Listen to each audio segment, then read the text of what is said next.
Diese Anzeichen würde ich bei meinem Hund niemals ignorieren. Und ihr solltet bis zum Ende dranbleiben, denn da erkläre ich, was diese Anzeichen euch verraten. Abgesehen von den üblichen Dingen wie zum Beispiel Rötungen an der Haut, Ohrenkratzen, genereller Juckreiz oder Pfotenlecken, die sowieso alle auf eine Allergie hindeuten, gibt es noch einige weitere Anzeichen. Dazu gehören zum Beispiel rote Augen oder tränende Augen, was viele Leute missinterpretieren, denn sie denken, ihr Hund hat einfach nur trockene Augen und deshalb geben sie ihm meistens sogar Augentropfen, die sie zu Hause rumliegen haben.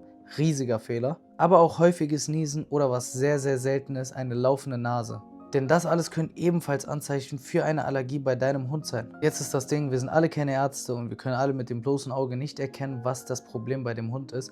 Und deswegen gibt es so etwas wie Inhalationsallergietests oder Futterallergietests. Diese helfen dir nämlich bei deinem Hund herauszufinden, gegen was er allergisch ist und was diese ganzen Symptome auslöst. Falls du dich dafür interessierst, dann solltest du auf jeden Fall den ersten Link in unserer Bio abchecken und schon mal dem Kanal folgen, denn hier bekommst du tagtäglich Gesundheitstipps rund um dein Haustier.